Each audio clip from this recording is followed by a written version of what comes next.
आज हमारे स्टूडियो में आए हैं मिसेस श्वेता मलिक, जो कि बच्चों के लिए और पेरेंट्स के लिए एक मोटिवेशनल स्पीकर की तरीके से उनको गाइड करते हैं कि हमें उन्हें समाज में कैसे रहना चाहिए, बच्चों को पढ़ना कैसे चाहिए, हमारे समाज को आगे कैसे बढ़ना चाहिए।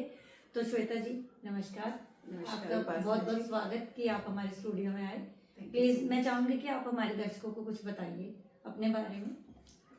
थैंक यू उपासना जी, नमस्कार। सबसे पहले तो मैं आपका बहुत बहुत धन्यवाद करना चाहती हूँ कि आपने मुझे बुलाया अपने स्टूडियो में।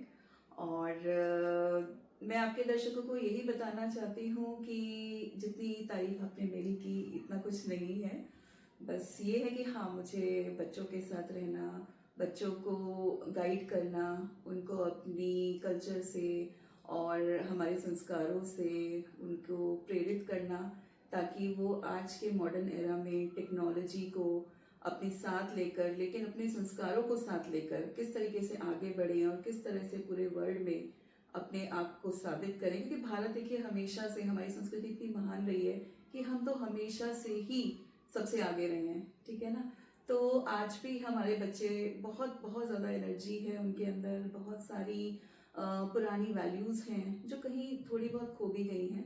तो मैं कोशिश करती हूँ कि इन सारी चीज़ों को लेकर मैं अपने यूथ को और फैमिलीज़ को, पेरेंट्स को गाइड करती रहूँ, और जो भी मैंने थोड़ा बहुत अपनी लाइफ में सीखा है उसको आगे बढ़ाती रहूँ। और सीखना तो मैं कभी छोड़ूंगी नहीं, तो अभी भी मैं सीखती ही रहती हूँ। Very nice, thank you ma'am. Actually ma'am मेरा ना आपसे क्वेश्चन था कि हम लोग ना जैसे समाज में बहुत कुछ हम आगे तो बढ़ रहे हैं, बट कहीं ना कहीं मुझे लगता है कि हमारे यहाँ की बच्चियां थोड़ी सेफ नहीं लगती मुझे। हम कहते हैं बच्ची बचाओ बेटियां बढ़ाओ, मतलब बच्चे पढ़े भी, बच्चियां बढ़े भी, बच्चे पढ़े भी आगे। बट ये सब चीजें हैं कि जब हम बच्चे को, जैसे सरकार द्वारा एक स्लोगन आया कन्या भ्रूण हत्या, उस पर रोक लगनी चाहिए। हॉस्पिटल्स में बहुत जगह हमने लिखा हुआ भी पढ़ा है कि यहाँ पे लिंग जांच नहीं की जाती। फिर एक क्वेश्चन ये आता है, जब बच्ची, चलो बहुत हद तक उससे बच्चियां सेव भी हुई हैं, उसके बाद एक सरकार का स्लोगन आता है बेटी बचाओ बेटी पढ़ाओ। अब बेटी बचती भी है, बेटी पढ़ती भी है। अब जब बेटी बच जाती है तो उसके बाद, जैसे अभी 2 दिन पहले दिल्ली में, एक नॉर्थ ईस्ट दिल्ली में एक कांड हुआ, 6 साल की बच्ची के साथ कुछ नाबालिग बच्चों ने गैंग रेप किया। सेम वैसा ही लास्ट वीक का है, एक बिहार के उर्निया इलाके में हुआ।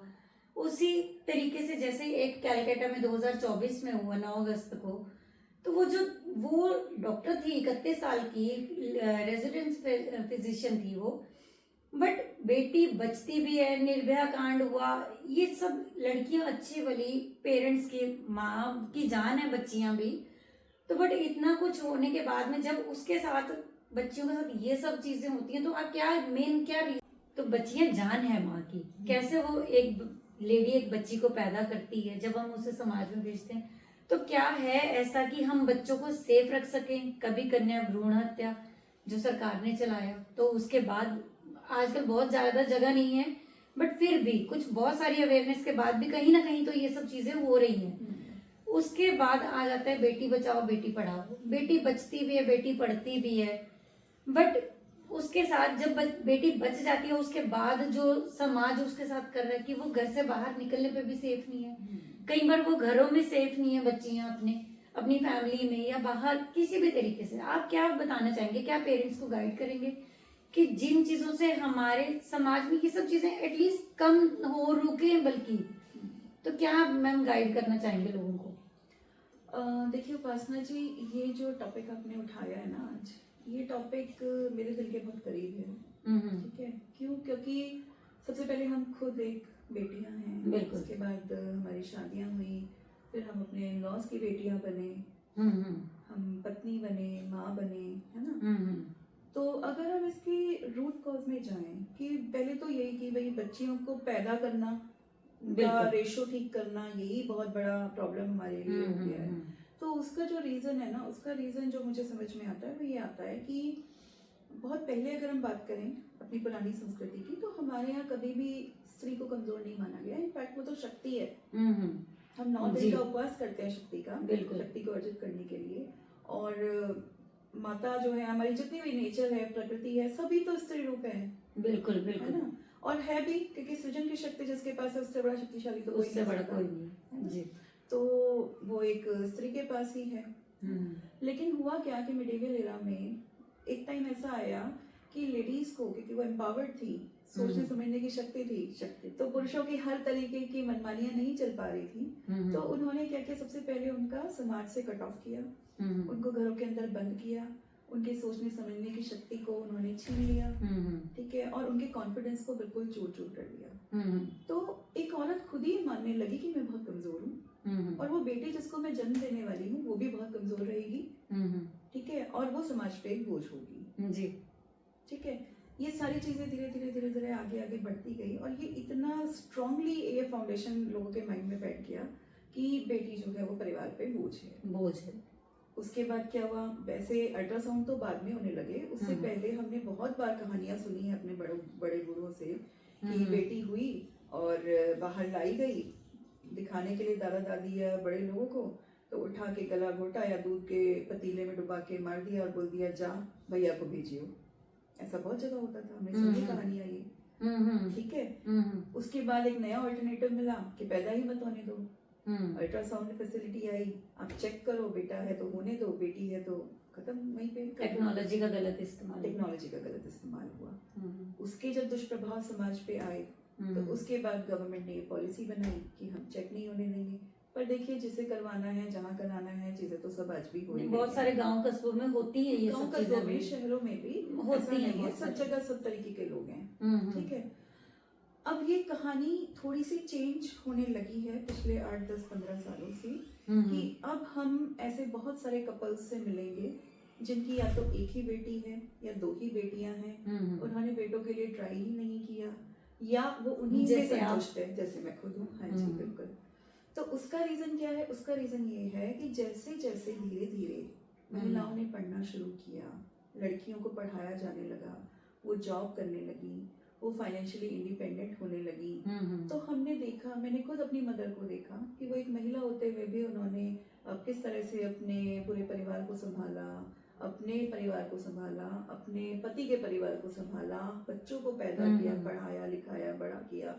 तो जब वो कर सकती हैं तो हम क्यों नहीं कर सकते, है ना? तो एक बेटी को पैदा करके, उसको अच्छे संस्कार देके, उसको अच्छी एजुकेशन देके, उसको इंडिपेंडेंट बना के हम समाज के लिए इतनी भलाई का कार्य कर रहे हैं कि शायद इससे बड़ा कोई कार्य हो सकता है। क्यों? क्योंकि वो अपनी फैमिली को तो संभालेगी, वो अपने हस्बैंड की फैमिली को भी पूरी तरह से संभालेगी, आगे आने वाली जनरेशंस को एजुकेट करेगी। तो ये है, जी। तो इसके चलते क्या हुआ कि भ्रूण हत्या अब उतनी नहीं हो रही है जितनी पहले हुआ करती थी। आज की डेट में बहुत सारे कपल्स हैं जो बेटियों के साथ बहुत खुश हैं और अपनी बच्चियों को बहुत ही नाजों से और बहुत प्यार से पाल रहे हैं, पोस रहे हैं, बढ़ा रहे हैं, दिखा रहे हैं। अब हम आते हैं कि बच्चियों की सेफ्टी के लिए क्या किया जाए, है ना? बच्चियां पढ़ रही हैं, आगे भी बढ़ रही हैं, लेकिन हाँ बिल्कुल, मैं भी 2 बच्चियों की माँ हूँ, और जब मेरे बच्चे घर से बाहर निकलते हैं तो मुझे भी चिंता रहती है कि मेरा बच्चा घर आ जाए, उसके साथ सब ठीक रहे, है ना? तो उसका जो कारण है वो ये है कि इस चीज को हम किस तरीके से कंट्रोल कर सकते हैं। इसमें सबसे पहले ना, एक माँ जो बेटे की माँ है, जिसका बेटा है, बचपन से ही अपने बच्चे को ऐसे संस्कारों के साथ बड़ा करे कि पहले वो अपनी रिस्पेक्ट करनी सिखाए, क्योंकि माँ की रिस्पेक्ट सबसे जरूरी है। उसके लिए वो पूरी फैमिली भी जिम्मेदार है, जिसमें वो बेटा है, उस फादर की भी जिम्मेदारी है, उस मदर की भी जिम्मेदारी है, दादा की भी जिम्मेदारी है, दादी की भी जिम्मेदारी है कि आप अपने घर की औरतों को किस तरीके से ट्रीट कर रहे हैं। बिल्कुल, है ना?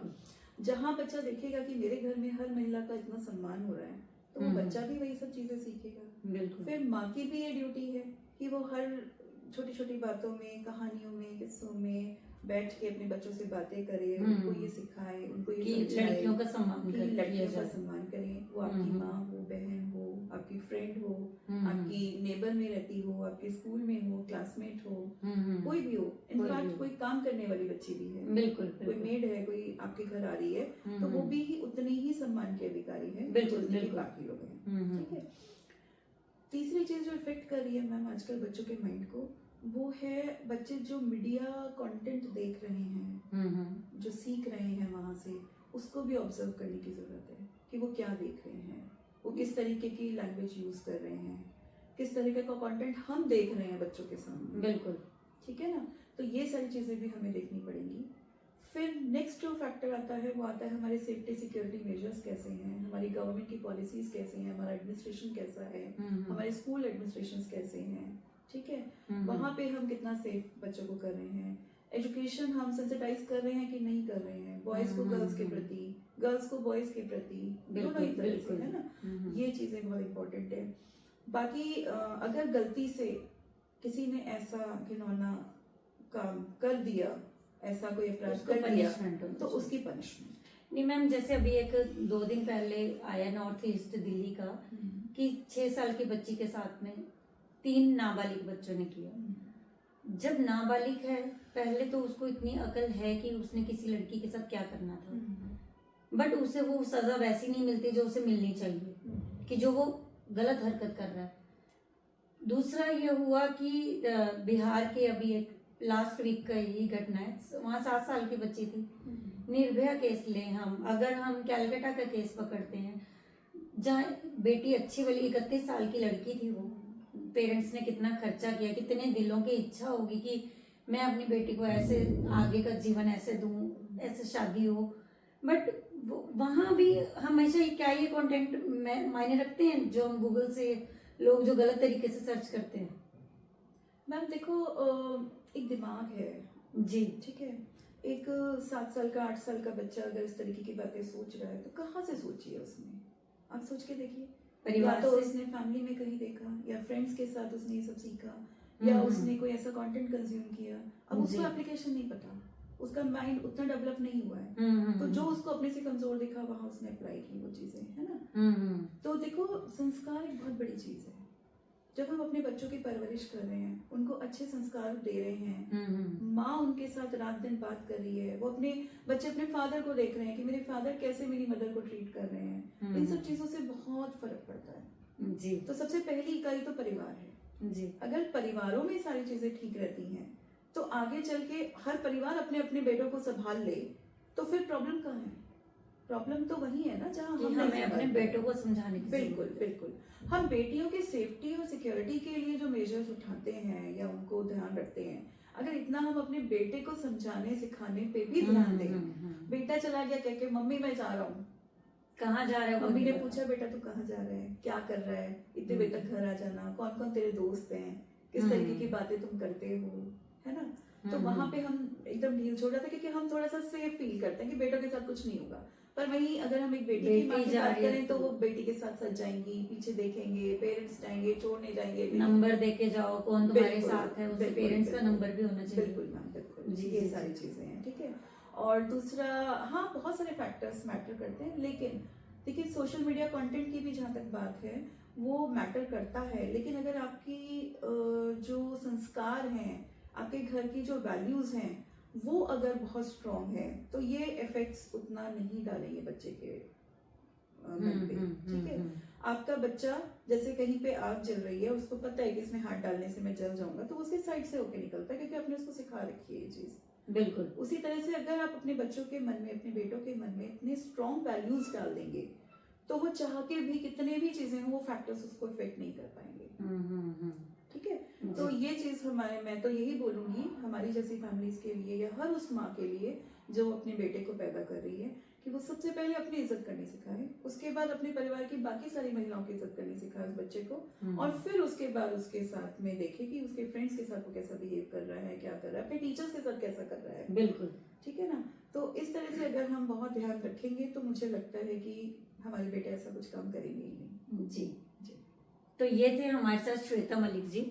Shweta Malik ji, thank you so much कि आप हमारे स्टूडियो में आए हैं और इन्होंने आज हमें बताया कि जहां हम अपनी बेटियों को पढ़ने के लिए या उन्हें लाइफ में आगे बढ़ने के लिए हम अपने घर की दहलीज से बाहर भेज रहे हैं, वहीं हमें अपने बेटों को ये सिखाना बहुत ज़रूरी है कि वो अपने साथ में पढ़ने वाली उनकी फ्रेंड्स का, अपने घर में आने वाली लड़कियों का, या जो भी उनके संपर्क में जो भी फीमेल्स या ऑपोजिट जेंडर हैं, तो हमें उनकी रिस्पेक्ट करनी चाहिए। अगर हम उनकी रिस्पेक्ट करेंगे तभी हमारा ये जो आजकल आए दिन का ये रेप केसेस हो रहे हैं, मे भी इनमें फर्क पड़ जाए और एग्जैक्टली फर्क पड़ेगा जब हम अपने ही बच्चों को सिखाएंगे कि सामने वाले की रिस्पेक्ट करो, कोई सामने वाला एक इंसान है, आपके यूज की चीज नहीं है, बिल्कुल। वो कोई ऑब्जेक्ट नहीं है कि जिसे जब चाहा जैसे चाहा वैसे उसे इस्तेमाल किया, ऐसा नहीं है। उसे भी दर्द होता है, उसे भी हर एक चीज फील हो रही है। तो प्लीज अपने बेटों को सिखाइए। कहते हैं जिस समाज में अगर बेटियां खुश हैं, बहुएं खुश हैं, वो घर, वो समाज हमेशा खुशहाल रहता है। जिस देश में अगर हमारे यहाँ की महिलाएं सुरक्षित हैं, हमारी बेटियां सुरक्षित हैं, तो वो देश को आगे बढ़ने से कोई भी नहीं रोक सकता। तो आप लोगों से एक गुजारिश है कि प्लीज अपने बच्चों को ये जरूर सिखाएं कि आपके सामने वाला जिस भी लड़की के साथ कुछ गलत करने का किसी के भी माइंड में जरा सा भी ख्याल है तो उस ख्याल को त्याग दीजिए। क्यों? क्योंकि वो ऑब्जेक्ट सामान नहीं है, वो एक इंसान है। आपको उनकी रिस्पेक्ट करनी चाहिए और तभी शायद ये रेशो को हम ना के बराबर ला सकते हैं। तो thank you so much Shweta ji, आप हमारे स्टूडियो में आए। Thank you Upasana ji. और बस मैं यही आपके दर्शकों को बोलना चाहती हूँ, हमारे तो नीति ग्रंथों में लिखा है यत्र नार्यस्ते पूज्यन्ते रमन्ते तत्र देवता। जी जी। तो अगर नारी का आप सम्मान करेंगे तो उस समाज को कोई भी पीछे नहीं कर सकता, वो हमेशा आगे ही आगे चलेगा। बिल्कुल। नमस्कार।